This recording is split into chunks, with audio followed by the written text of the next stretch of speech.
Hello everyone, Turtleax here, bringing you another AFK Journey video. So I'm really excited to go over the season preview for Waves of Intrigue with you guys. They showed a bunch of information such as new environments, new heroes, new skins, returning game modes, and new Primal Lords, among other things. And of course more rewards. So let's get right into it. So as many of you know, Waves of Intrigue is going to be the next season that will replace Song of Strife season, which is the current season that will end, I would presume, September 19th, which is in about 12 days. I would expect Waves of Intrigue to follow immediately after that, actually. And this is the theme, the pirate ship. And here are some examples of new scenery. So we have Rustport. This, I would presume, would be our starting point when we first enter the Waves of Intrigue season. We will be probably teleported, or maybe we will sail to Rustport, which is really neat. Love the architecture. You got the fish there, hanging on the crane, the swordfish, and yeah, the environment looks pretty cool. Here, I think this is one of the wild areas, Sea Heart Isle, as we explore. Actually, shows a waterfall on one side, and just one of the playground areas on the other side, which is pretty cool. And then Blackthorn Sea, this is probably one of the more dangerous areas to explore. I expect we will arrive here maybe later on in the main story.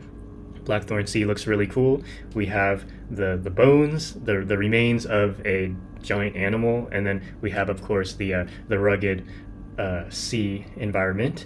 Okay, so Peaks of Time, new Peaks of Time mode is now live. Experience the story of Song of Strife season and earn abundant map resources. So this will apply for new servers who are still in the regular season. Let's say you just started the game maybe like a week, 2 weeks, 3 weeks ago, then you will still be able to experience the Song of Strife season, which veterans like myself have already experienced for almost 4 months. You'll still be able to go into that game mode via Peaks of Time. You basically go back in time, quote unquote, to experience these storylines and the environment, and you will get some of the rewards that we got when we were playing the Song of Strife season. So it shows that you can toggle between the two seasons. And mind you, the new Waves of Intrigue season will last 4 months, just like Song of Strife did. Okay, we have some new world features. New world features such as navigating the seas. Nice. Mastering the art of stealth. Okay, so by the way, navigating the seas, that's the one where Haywin is. And then mastering the art of stealth, that's your main character, and you're trying to not be spotted by the enemy. It's an interesting looking enemy. Looks like a cephalid, like an octopus humanoid, or squid humanoid. And then what else did they say? And delving into alchemy are now available to add new layers of fun to your vast world experiences. Very cool. So, oh, and you can even find treasure in the open seas as you're sailing around, so that's pretty fun. All right, harbor gifts. So we're going to have login rewards every single day. We're going to get 3 epic letters, and at the end of the 7th day, we will get a hero chest where we get to choose between Aaron, Atalanta, Carolina, and Shakir. Now, for those of you guys who don't own any of these heroes, I would say Aaron is probably a must pull, or I should say if you don't have any of these heroes built, I think the priority would be Aaron first, followed by Shakir. Those 2 heroes, the reason you would prioritize them is because Aaron is meta-defining in arena PvP, also very important for AFK stage pushing.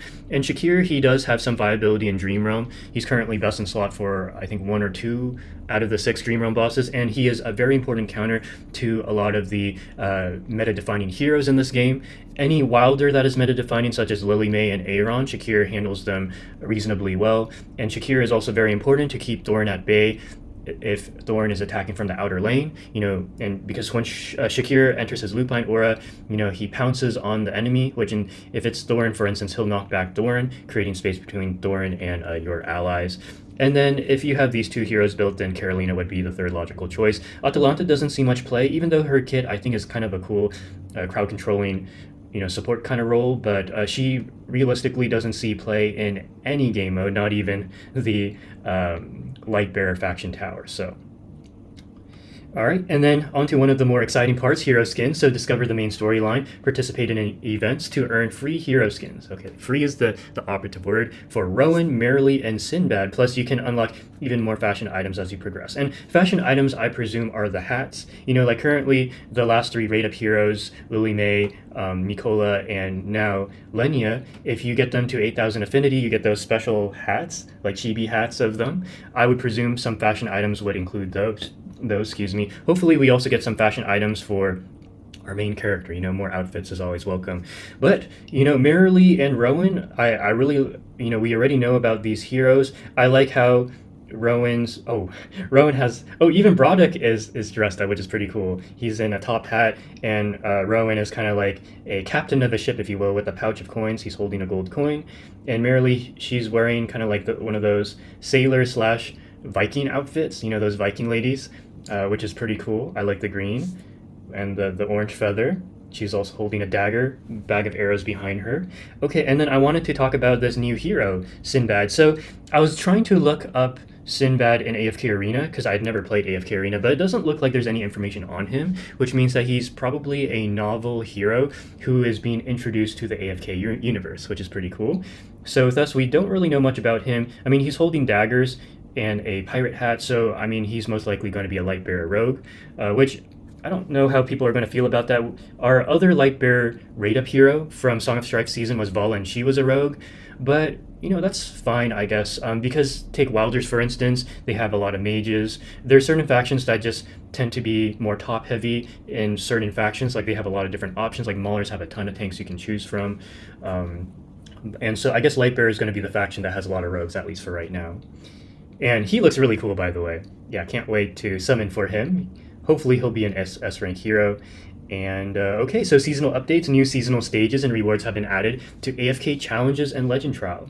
Dream Realm now includes a one-time seasonal reward. Okay, and examples of Dream Points. Okay, so the Dream Points. So this guy, this tribal boss from the Song of Strife season, the orange-furred wolf tribal leader, he's going to be a Dream Realm boss because it shows a Dream Point icon under him. So that's really cool. So I anticipate that what most likely will happen is either we will keep the current 6 Dream Realm bosses and add him as a 7th, or he will be replacing the Lone Wolf and Alpha Bear Dream Realm bosses, which I wouldn't mind because I don't really enjoy fighting the Alpha Bear.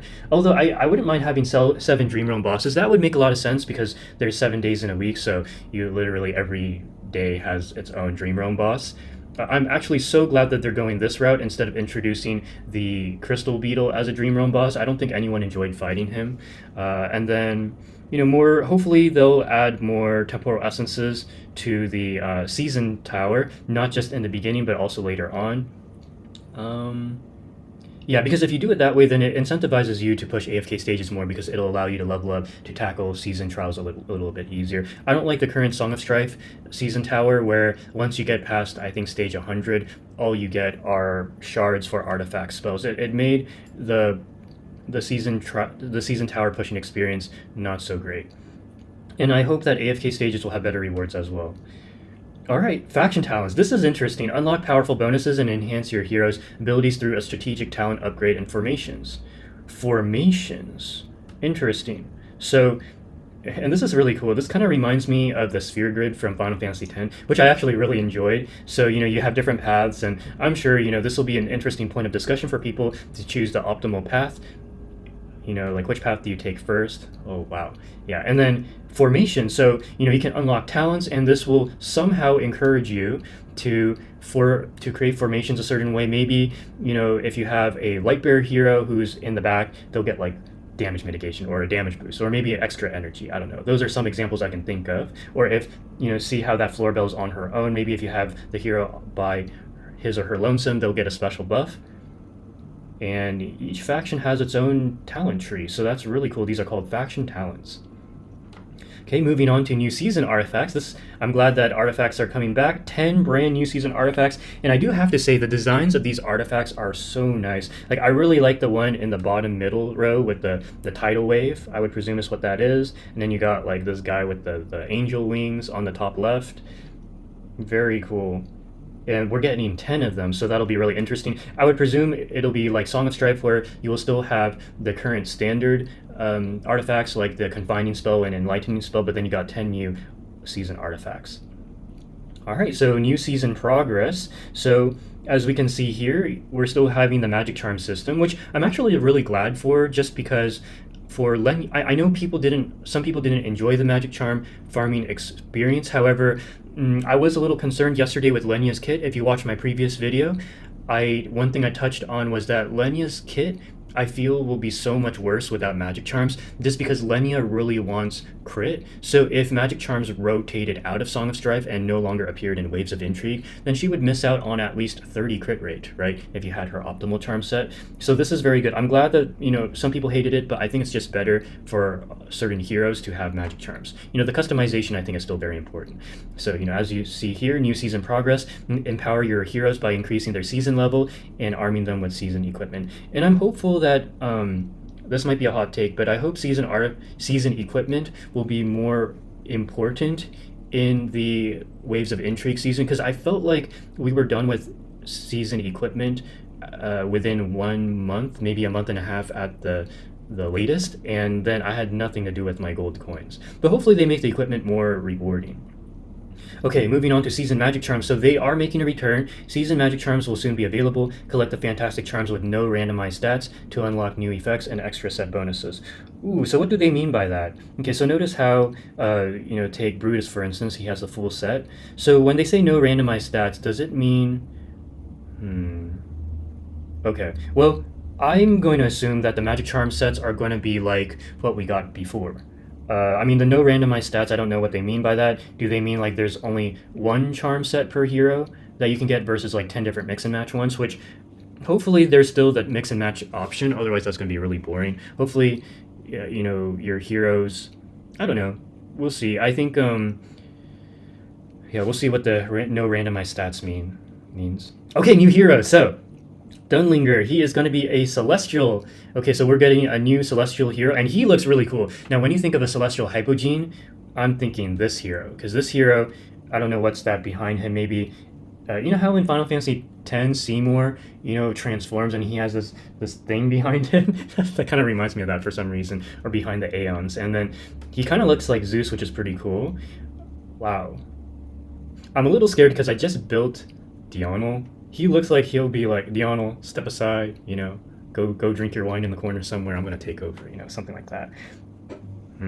I can see him throwing down lightning bolts like Dionyl, but hopefully they'll do something creative with him. Dunlingr, I did look up for AFK Arena and I couldn't find anything on him, so he's hopefully a unique hero as well. I think reusing characters from the AFK Arena universe is always nice, but they need to keep that in check. Introduce some freshness to the game. Introduce nostalgia and novelty. Have a balance of the two. Okay, Nara, I do know, is from the AFK Arena, and I've never played AFK Arena before, so I was trying to figure out what kind of class she would be. They were saying she was like a warrior, but also a rogue, so that was kind of confusing for me. So I'm not sure what class she would be. I don't think we have that many Graveborn warriors, so that could be pretty interesting. She holds an axe, so it would be pretty cool if she was a warrior. Actually, I wouldn't mind a Graveborn rogue either, because so far Graveborn rogues top of mind. I'm thinking Igor's probably the most relevant, and it'd be nice to have another rogue option. Okay, and Sinbad most likely will be a rogue, based on his daggers. Heroic Gauntlet, so clear levels to... earn rewards and complete quests to gain points and unlock extra prizes in this new season mode. And they're featuring Walker for some reason. Okay, so it's just saying like there's more quests. Oh, okay. Actually, this one I was really excited for. So we're getting 2 Primal Lords, which I kind of wish they would have 4 instead. I don't know if these are going to be the only 2 for the entire season, or if they're going to, spice things up by having 4 Primal Lords, maybe at least a 3rd one before season end. I think it's a good idea to have more than 1 Primal Lord in a whole season, because in Song of Strife we only got the Crystal Beetle, which is kind of mind-boggling. But I actually really like the designs of these guys. The Plague Creeper kind of reminds me of Muck, but he's like a badass Muck from Pokemon. He's got swords, daggers. He's been through a lot of war, but he's conquered them all, so very cool. And then this one is an interesting one. This is like a clam, and you see the face. Actually, artistically, I think the Crazed Shellbrute looks really cool. It's like a wizard, or a witch coming from the sands or wherever, from the sands of the ocean, and wearing a clam hat. Looks really cool. I think the designs of these Primal Lords look very nice. I appreciate that they are introducing these Primal Lords ahead of time so that it whets our appetite and gets us really excited for these Primal Lords, because the Crystal Beetle was not... we didn't know he was even a beetle until maybe a month and a half into the Song of Strife season when he was finally unlockable and playable. Dura's Trials. So we're getting Dura's Trials back. Conquer a wide range of challenges, enjoy diverse gameplay, earn plenty of magic charms. So this is good. I think that, you know, as a game developer, I feel it's better to have more content than less. I know that, you know, some people were upset that Song of Strife season had too much content in the beginning, but hopefully they'll do a better job of spacing this content out. I mean, it was kind of like a feast and famine situation with Song of Strife, where you had too much content in the beginning, then there was like too little content in the middle, and then they jammed Song of Strife in the end with a ton of heroes and stuff, which kind of made free-to-play players monka. But I think that they're going to continue the trend of having a new rate-up hero every 2 weeks, and maybe interspersed with some sort of celestial or hypogene hero, which will put a lot of pressure on free-to-plays. But then this gacha game will feel more like a gacha game, where you know, if you want to support the game, you can, but if you want to go free-to-play, then, you know, I think content creation is going to be even more important than ever before, because you really are skipping heroes. Like Lenya, I think a lot of people are skipping her. I noticed that viewership for Lenya's videos on my channel have been pretty low, so I think people are just totally not interested in her whatsoever. They don't have the resources. So, you know, moving forwards with these exciting new heroes like Sinbad and Nara and what's that Zeus character, Dunlingr, which is a really cool name, by the way. I mean, these two characters, Nara and Sinbad, look really cool. So I'm curious as to see who's going to release first. I would presume Sinbad will release first, just because he will have a new skin, and he's kind of like the mascot to, you know, introduce you in the Waves of Intrigue world. And then Nara will be next. I am so excited. So timetable, Sinbad on September 19th, and then Nara will be like October, let me check the calendar, it'll be, so 19th, October 3rd, okay. Yeah, if we're going the 2-week schedule, and then we're probably going to get Dunlingr sometime in between. Sorry, my iPad, the touchpad. Okay, so yeah, game modes. Oh, there's more. Supreme Arena. Oh, yeah. So Supreme Arena, enter the new cross-server multi-team arena and challenge your opponents on this exciting new battleground. So I think Supreme Arena is very important, because this is where you feel like, okay, you're really competing with people not just in your server, but also people in other servers within your district. So, I mean, the reason why I'm excited for Supreme Arena is twofold. One is it makes it so like you have to be extra creative with your team building. From a content creation perspective, this is amazing, because you know, there's so many. Oh, I just noticed, if you look really closely at the banners, there's new outfits. Very cool. Yeah, there's new outfits. The one for the first place looks really interesting. Looks like a oh, there we go. Yeah, on the left-hand side, we got different outfits here. So we got a pirate outfit in the brown, and then we have just a regular generic Magister outfit, and then we have a blue kind of like ballroom kind of dress style kind of outfit, which is really neat.